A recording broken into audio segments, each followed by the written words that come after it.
Imagine having a tool that can completely write a book, email, or even a college essay for you. Yeah, this is now possible due to the development of a new artificial intelligence platform called ChatGPT, which stands for Generative Pre-trained Transformer. And Fox 5's Danny Maston in studio now with a breakdown of how this works. Danny.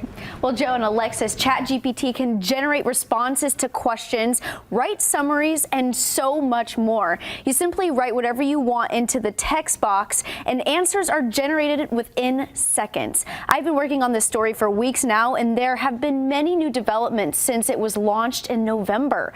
The chatbot has also been used as a tool for many teenagers and college students, often using it to complete their homework or even exams. OpenAI, which is an American artificial intelligence research company, created ChatGPT. Earlier this week, OpenAI said it has been working on ways to help educators and released a new tool called the AI Text Classifier.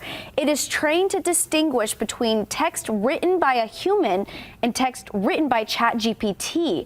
Now, I spoke with some UNLV students who tell me they have found ChatGPT to be a helpful resource. If you use it responsibly, of course, not necessarily as, I guess, a cheat, more so as a way to find an explanation. There is ways that you can utilize it to enhance, what you're currently learning.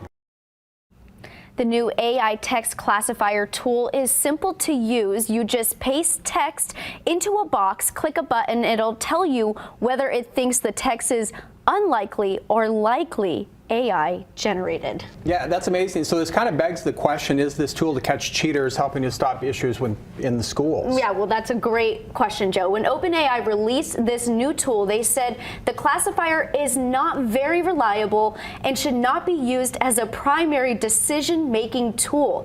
The longer the passage of text, the better the tool is at detecting if it is being generated by a human or by AI. Now, some schools have boycotted ChatGPT completely. New York City, Los Angeles, and Seattle public school districts blocked it on school devices. Goodness, a lot to learn. Very interesting, though. Yeah, for sure. Yes. All right. And coming up at 10 o'clock, Danny will also share more on how educators locally are navigating ChatGPT and the impacts it has on learning.